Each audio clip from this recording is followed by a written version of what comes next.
इस विशेष वीडियो में हम उन ऑर्गेनेल्स के बारे में जानेंगे जो यूकैरियोटिक कोशिका में पाए जाते हैं। अब यूकैरियोटिक कोशिका में पाए जाने वाले ऑर्गेनेल्स दो प्रकार के हो सकते हैं।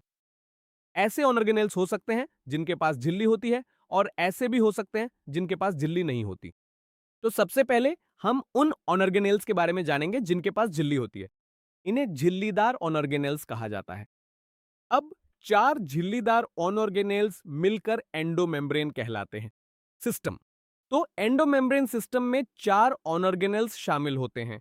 पहला है एंडोप्लाज्मिक रेटिकुलम, दूसरा है गोल्जी अपरेटस, तीसरा है लाइसोसोम्स और चौथा है वैक्यूल्स।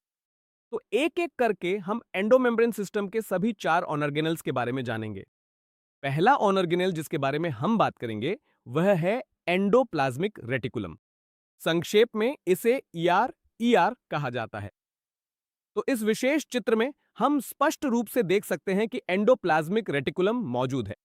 तो हम इसके विवरण में देखेंगे। अगर हम केंद्रीय भाग को देखें तो यह न्यूक्लियस है जिसे यहां दिखाया गया है। न्यूक्लियस में दो झिल्लियां होती हैं, एक है भीतरी झिल्ली और एक है बाहरी झिल्ली। तो न्यूक्लियस की बाहरी झिल्ली ही इस एंडोप्लाज्मिक रेटिकुलम का निर्माण करती है। तो आइए इसे ध्यान में रखते हैं। यह न्यूक्लियस की बाहरी झिल्ली है। न्यूक्लियस की यह विशेष बाहरी झिल्ली यही इस विशेष एंडोप्लाज्मिक रेटिकुलम का निर्माण करती है। तो यह है एंडोप्लाज्मिक रेटिकुलम। इसे रेटिकुलम क्यों कहते हैं? रेटिकुलम का अर्थ होता है जाल या नेटवर्क, और हम चित्र में स्पष्ट रूप से देख सकते हैं कि इन छोटी छोटी नलिका जैसी संरचनाओं का एक नेटवर्क यहां मौजूद है। अब ये एंडोप्लाज्मिक रेटिकुलम दो प्रकार के होते हैं। पहला प्रकार कहलाता है रफ एंडोप्लाज्मिक रेटिकुलम, जिसे आरईआर कहते हैं, और दूसरा प्रकार कहलाता है स्मूथ एंडोप्लाज्मिक रेटिकुलम यानी एसईआर। आरईआर और एसईआर के बीच का अंतर राइबोसोम्स की उपस्थिति या अनुपस्थिति में होता है। अगर एंडोप्लाज्मिक रेटिकुलम से राइबोसोम्स जुड़े होते हैं तो यह एंडोप्लाज्मिक रेटिकुलम को खुरदुरा रूप देता है और इसे आरईआर कहा जाता है। अगर राइबोसोम्स अनुपस्थित होंगे तो सतह चिकनी होगी और एंडोप्लाज्मिक रेटिकुलम को एसईआर कहा जाएगा। इस विशेष चित्र में हम देख सकते हैं कि छोटे छोटे दाने ये राइबोसोम्स हैं जो जुड़े हुए हैं, इसलिए यह विशेष रूप से आरईआर है। और अगर हम इन संरचनाओं को देखें तो इस रेटिकुलम में राइबोसोम्स मौजूद नहीं है, सतह चिकनी है और इसी कारण इसे स्मूथ एंडोप्लाज्मिक रेटिकुलम कहा जाता है।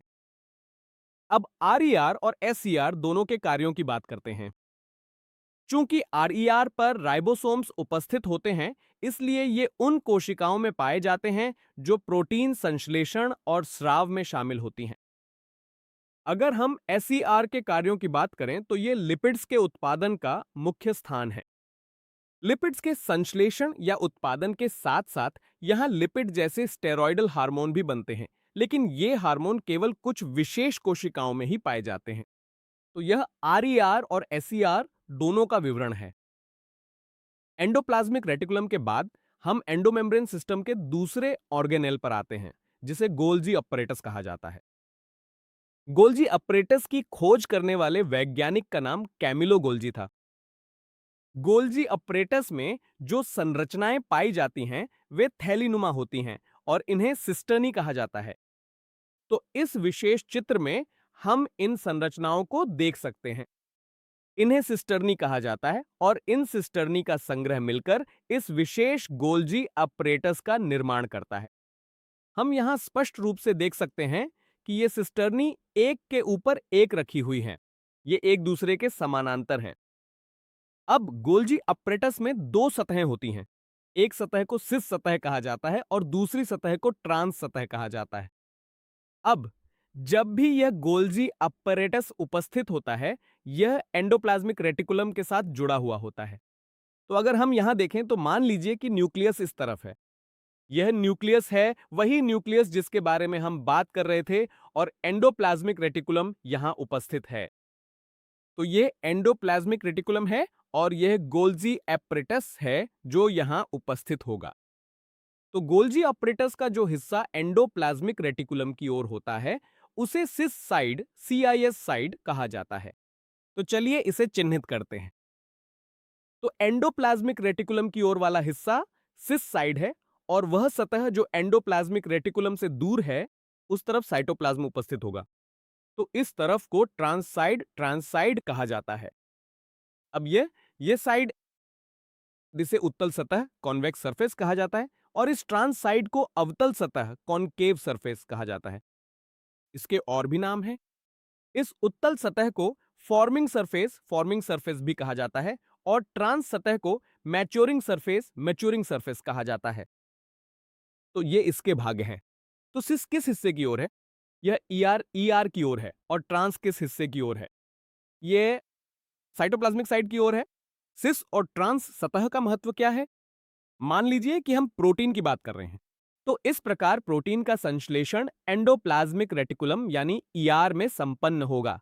ये नवनिर्मित प्रोटीन से साइड के माध्यम से गोल्जी अपैरेटस के तंत्र के अंदर प्रवेश करेंगे और फिर वहां से संशोधित होकर ट्रांस सतह से बाहर निकलेंगे। याद रखें कि जो भी चीज गोल्जी अपैरेटस के अंदर आती है वह हमेशा सिस सतह के रास्ते से ही अंदर आती है और ट्रांस सतह से बाहर जाती है। तो ये गोल्जी अपैरेटस की संरचना है। इसके बाद गोल्जी अपैरेटस के कार्यों की बात करते हैं। तो पहला कार्य जिसके बारे में हमने बात की थी वह है वेसिकल्स का निर्माण। तो जो भी चीज सिस साइड से अंदर आई थी वह ट्रांस साइड से बाहर चली गई और इससे छोटे छोटे वेसिकल्स का निर्माण हुआ। इसलिए सामग्री को वेसिकल्स के रूप में पैक करना गोल्जी अपैरेटस का पहला कार्य है। गोल्जी अपैरेटस का दूसरा कार्य क्या है? आरईआर प्रोटीन बनाता है। वे प्रोटीन गोल्जी अपैरेटस की सिस्टर्नी में संशोधित किए जाते हैं। संशोधन के बाद ये प्रोटीन बाहर निकल जाएंगे। तो ये दूसरा कार्य है। तीसरा कार्य यह है कि गोल्जी अपैरेटस दो चीजों के निर्माण का बहुत महत्वपूर्ण स्थल है। एक है ग्लाइकोप्रोटीन और दूसरा है ग्लाइकोलिपिड्स।